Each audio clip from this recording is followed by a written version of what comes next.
What's up, everyone? It's Zach, aka Keats39, here to break down another NBA DFS slate. Um, it's gonna be a tough one, especially from early on, as probably gonna get a lot of news for like the third straight slate. Not really too much being played for at this moment, especially today. Look, for the most part, yeah, all the teams are locked into the playoffs, so don't really have to force their guys out there too much. Couple seating things, but other than that, gonna be a shorter video. Gonna kind of break down more of the cheaper guys that could come into play, as if any of the starters that are in are gonna be playable. So first game, Indiana versus Houston. Um, so the Eastern Conference, all the matchups are locked up. For Indiana and Miami, they can switch seeding, but with the bubble or with the no or being in the bubble, there's not. Or it doesn't really matter because there's no home court advantage here. So Indiana, a lot of guys questionable. I would not really expect any of them to play. Which could open up some fun players, as Indiana does have quite a few of those guys that are pretty good when they get the minutes. Um, so first one, Aaron Holiday. He's a kind of a tougher scenario because he is a pretty big part of the rotation. Um, but so if imagine he starts, they could yank him early to save him. I don't really expect that. Um, and I expect him to be the focal point of the offense. And if that's the case, he's going to be one of the best plays on the slate. Um, we saw it in summer league. We see it every time when they get banged up. When he gets the minutes, especially when he's at point guard, you could just see some really big games with him. So I like him a lot. Another one of our favorite players here at FSI, is TJ Mcconnell. Uh, Dude's just an animal. When he gets minutes, he produces in every category. We saw even I don't know I think it's 2 years ago, when he was drawing starts for the 76ers in the playoffs. Dude was just putting up massive games, literally almost, wouldn't say brought them back in the series, but whenever he got inserted into the starting lineup, they were just a whole nother team. So if he were to start, I'd have him ranked ahead of Aaron Holiday. Would like both, but McConnell, when he's at point, he just dominates the usage, and he's really really really good. Um, so then you get to the bigs. This is where it gets a little difficult. Really, I like whoever ends up starting.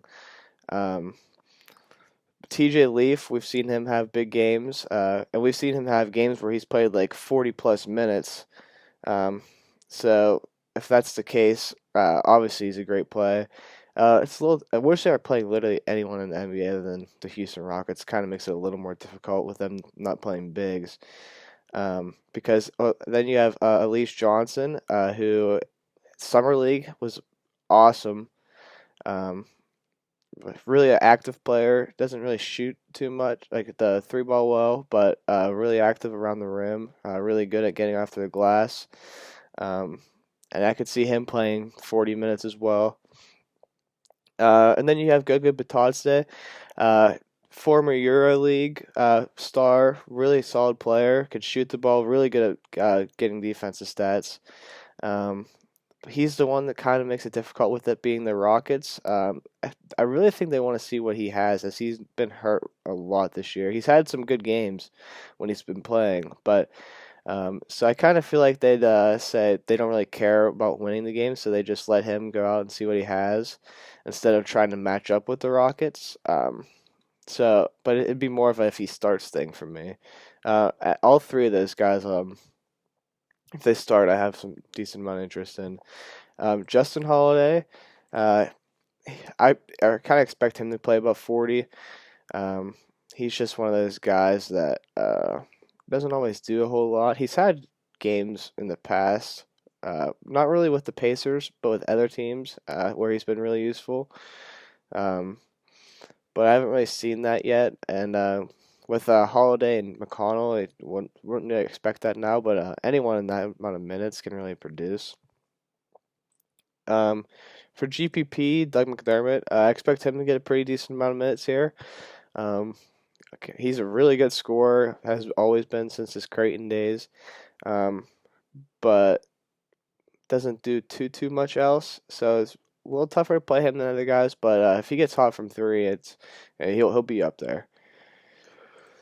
And over to the Rockets, I'd expect them to do kind of similar to what they've been doing. I'd expect around 25 to 30 minutes from their guys. If James Harden plays, I'm going to lock him in because James Harden 25 to 30 is better than almost every other person in the league, especially with no Russell Westbrook.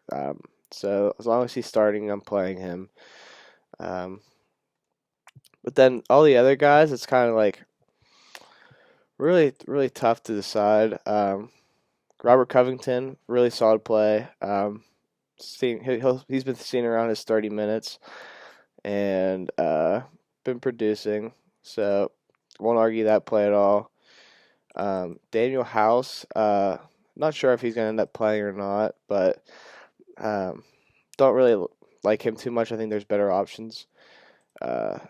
Austin Rivers has put up some monster games. I won't play him here, but I really can't argue anyone that does. Outside of that, it looks like Eric Gordon's returning, so definitely going to downgrade the guys like Daniel House and Ben McLemore. Really probably won't play any of those guys. On to Toronto, Philly. This is another one. This game means absolutely nothing, so it makes it really hard to, especially at this point in time, to decide on plays. Especially Philly's on a back-to-back. They rested all their guys yesterday. Not sure if they'll do that again or not. So if they don't, all the starters are in play, but I wouldn't expect too many minutes. If they do rest, my favorite one would probably be Josh Richardson or Shake Milton. With the two big guys, or Tobias obviously is there as well. But Josh Richardson and Shake Milton, they have to dominate the usage. As where when Ben Simmons there, he does. So you're going to see a lot more of them on the ball, which is definitely increases their floor and their ceiling. Josh Richardson's been playing a lot of minutes, so I feel like that's probably going to continue here if he plays. But outside, Alec Burks is another guy who, if the rest are main guys again, I'm gonna love me some Alec Burks. Dude's just a usage hog and loves to shoot, and he's pretty good at it. So, Al Horford, in play. If he rests, that makes the slate a little more fun, as we'll see guys like KOQ, who almost dropped a triple-double yesterday. It was pretty awesome. Didn't see a price increase, so he'd obviously probably be the highest end player on the slate if Al Horford sits. A guy that's interesting is Norvel Pele, if I'm saying that correctly. Another guy that was really good in the summer league. He was really good yesterday. He only played 16 minutes, scored 15 points. So if he gets that to 20 minutes, that's 7x. Had a lot of foul trouble. I think that's gonna have an underrated impact. As yesterday, KOQ, normally when he starts, he's still like a 22 to 25 minute guy. Everyone knows that plays NBA, as he's burned people so many times as the chalk. But yesterday, Pele had 2 fouls in his first 2 minutes, so went right back to the bench. Same thing happened in the third quarter. So it really opened up more minutes. I'm still going to play Kyle O'Quinn, but I wouldn't expect the 32 minutes that he saw yesterday. And over to Toronto. Really a tough situation with them as they're locked up. Looking at their last game, rested most of their guys. So opened up minutes for if they were to rest their guys again, don't expect it. But you get guys like where is he? Chris Boucher, He's an awesome player, especially for DFS when he's in. We've seen it every single time he gets minutes, he produces. And you saw last game, 53 DK points. And that was in just 29 minutes. But it's really hard to play. It's gonna be like I'm gonna guess it's gonna be like the Utah Jazz situation from the other day, where let their starters get their run in the first half, and wouldn't expect much from them playing time wise in the second half. So really, if everyone's in, like, you can play any of the studs, but I just don't really have much interest in the Raptors here. Uh, Moving on to the Thunder and Heat. Thunder gonna get their guys back. I'm gonna guess it's probably same thing, split down the middle in minutes. Steve Adams still questionable. Same with Noel.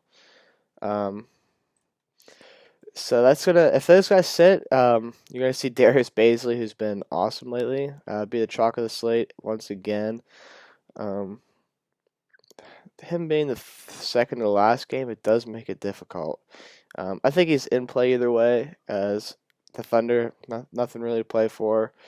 So I don't really expect those guys to get too many minutes anyways, if they play, even if they play. But just not. At this point in time, it's just really hard. Especially you get a tougher matchup with the Miami Heat. So yeah, they're in play, but I'm gonna expect, like, Chris Paul 24 minutes last game. I'd expect something like that, from all the starters. So I guess like him and Shea are in play. Gallinari, don't touch him. And then the cheap guys like Hamidou Diallo and Darius Baisley, and even Mike Muscala. Those are the three that.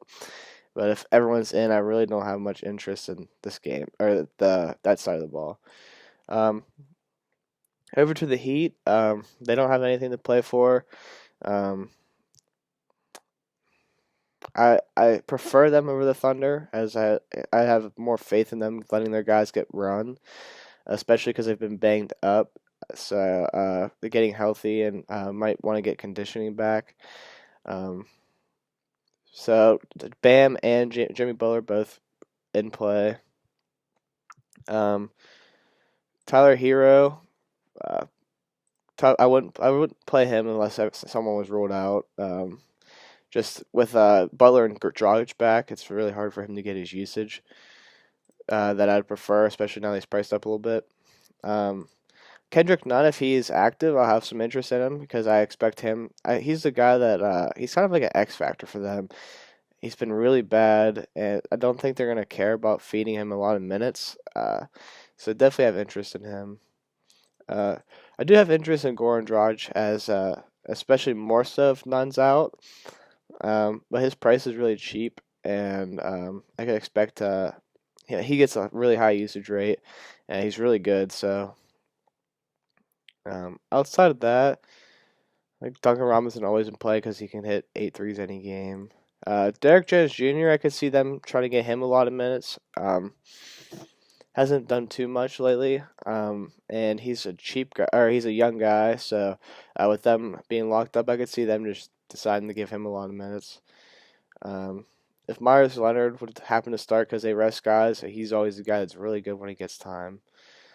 So yeah, that's about all for that game. It's really a tough game to go by. Finish up with the Clippers and Nuggets. This is kind of a tough game because this does have playoff or seeding indications. Nuggets are a game and a half back of the Clippers. So if the Clippers win, they lock the 2 seed. If the Nuggets win, they can still get the 2 seed. So definitely some interest, but like when they were interviewing Kawhi Leonard and talking about it, and he said he doesn't think the 2 or 3 seed means anything, which I do agree with that, especially with how the playoffs are shaping up. But the more important thing is getting in there healthy. So I don't really expect anything crazy here. Wouldn't be surprised if people just got rolled out either. But so the Clippers side of the ball, Kawhi Leonard always in play. If a bunch of value comes out, like I think there will, he'll be one of my top rated studs. Just because I know what his usage is, I know what I'm getting from him. Um, Paul George, a little priced up. I don't usually play him when he's with Kawhi, but like you're gonna have a lot of value this slate. So if you land on him, would be fine. I'd prefer him over like the Miami Heat. All the other studs in the other games, I probably prefer the Clippers, or actually either of these two teams. That's just where the studs I'd go. Zubach finally getting priced up. He's still in play because he could put up 15 and 15 any game. It's gonna be tough for me to play him, but does have the upside. Outside those three, I really don't have any interest in anyone without someone being ruled out. Looks like Lou Williams is in play, but not really. And to the Denver side of the ball, I could see them playing their guys more, as they've kind of been like the one team that hasn't rested anyone really.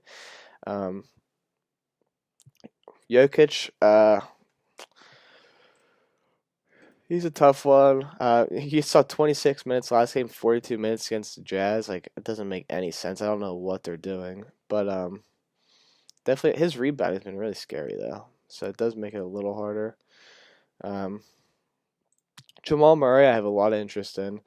I think they're trying to get him back into game shape before the playoffs, and so like 39 minutes to what his first game back was weird, but shouldn't be too surprised because it is Mike Malone. 25 minutes last game. I expect probably around 30 today. Same with Michael Porter, so I do have some interest in him. For studs, it's more so going to be about like where I land. I'm going to have some lineups with a lot of salary left over today, especially because of the Pacers. But it's kind of just going to be like what value opens up, and so what positions. I'm pretty much just going to play whatever studs at that position that I need to fill in. So like if they decide to rest guys, you got like guys like PJ Dozier and Bobo, who both are very solid player. PJ Dozier's been incredible, and no one's even talking about it. It's 18, 4, 13, 12 off the bench. So yeah, he's definitely in play. Played 27 minutes last game, and that was with everyone fully healthy. So definitely have interest there. I'd rather play TJ Mcconnell 100 times out of 100, but it's definitely in play. Yeah, that's about it for this slate. It's gonna be more so I'm reacting today, as it's been like the last 2 or 3 days, rather than breaking down. Only playoffs start on Saturday, so we'll finally be able to get back to really breaking down slates. But for now, just make sure you're paying attention around lock for your guys, and be ready to react to any of those crazy news that have been coming out. So, thanks for watching, and look forward to another winning slate.